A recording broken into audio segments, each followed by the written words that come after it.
Welcome to another installment of Defending Israel. I am your host, Rabbi Pinchas Landis.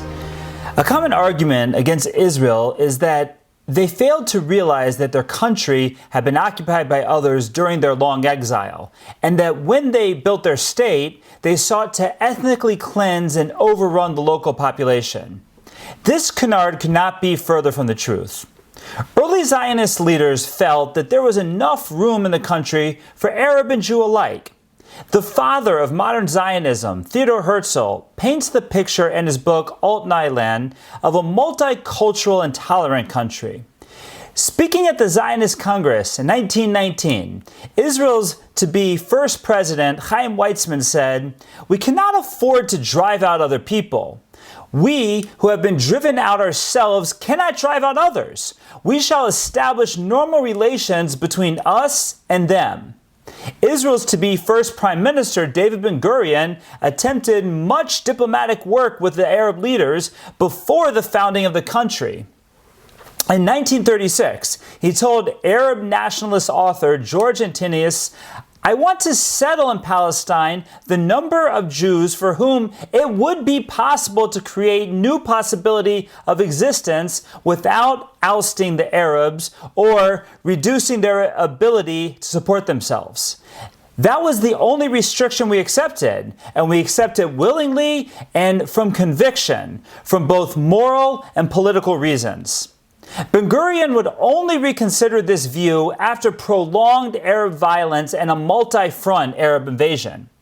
Ben-Gurion believed that Arabs had a right to their land by virtue of the fact that they lived on it.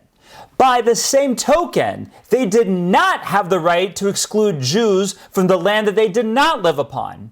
His goal was to settle in those places where the present inhabitants of the land had not established themselves and are unable to do so. On a hike in 1908 from Haifa in the north to Jaffa in the middle of the country, now Israel's most densely populated region, he witnessed, walking through the barren plains, seeing only an occasional tribe of nomadic Bedouins and a few poverty-stricken Arab villages, there was nothing there. It was literally a forgotten corner of the Turkish Empire and of the globe. He predicted, and rightfully so, that modern technology would drain the swamps and bring the desert to life. On the other side of the Zionist spectrum was Vladimir Zev Jabotinsky, founder of revisionist Zionism. He disagreed vehemently with the likes of Weizmann and Ben-Gurion on many issues, but one area where they agreed was in the inclusive view of Zionism. He envisioned that there would always be two nations in Palestine. In 1934, the revisionist Zionist Alliance composed a draft constitution that stated the principles of equal rights for all citizens of any race, creed, language, or class shall be enacted without limitation throughout all sectors of the country's public life. In every cabinet where the prime minister is a Jew, the vice premiership shall be afforded to an Arab, and vice versa. Yet, Israel's critics, when faced with these challenges, dismissed them as lofty rhetoric meant to cover up for the uprooting of Palestine's Arabs. This claim could not be further from the truth. The Arab population of Palestine didn't shrink with the Jewish return, rather it grew exponentially, and much faster in areas that the Jews were moving to. The land that Jews reclaimed and developed supported Jews and Arabs alike. From 1922 to 1947, the Arab population of Palestine grew from 554,000 to 1.2 million. That's a growth of 120% in 25 years.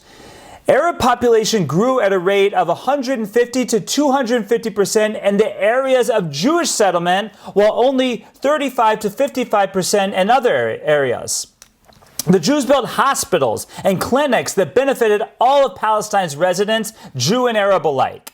They drained the swamps and eradicated malaria. To this end, local Arabs' life expectancy increased and their mortality rate plummeted. At the same time, the Arab standards of living soared. Arab-owned businesses multiplied, as did wages and savings. But this was limited to the Jewish areas. The improvements were not equally felt in Arab areas, and not at all in the neighboring Arab states, even those also controlled by the British. In 1937, the British Peel Commission acknowledged, broadly speaking, the Arabs have shared to a considerable degree in the material benefits which Jewish immigration has brought to Palestine. In short, the multicultural Zionism dream had impressive early results. What about the canard of the Jews stealing Arab land in Palestine? Prior to 1948, Jews purchased every square inch of land on which they lived, and it was typically bought at wildly inflated prices. I don't know how you can claim that someone who sells their land for an enormous profit has been dispossessed. So Israel's critics narrow their focus on the tenant farmer. When Jews purchased Arab lands, they stopped renting to the tenant farmers who now had to find livelihood elsewhere. First off, what is wrong with a landowner choosing not to rent to a tenant? Now, under the British mandate, aware of this issue, laws were made in favor of the tenant farmers that went well beyond free market norms. The Palestine Development Department ultimately helped a grand total of 899 Arab families that had been rendered landless by the situation. They were offered land elsewhere in Palestine. Eureka! We found them. Our displaced Arabs. 899 former tenant farmers. That's it. That's the grand total in pre-state Israel. The Zionists said that they would not displace the Arabs. They didn't. They said that they would improve the standard of living. They did.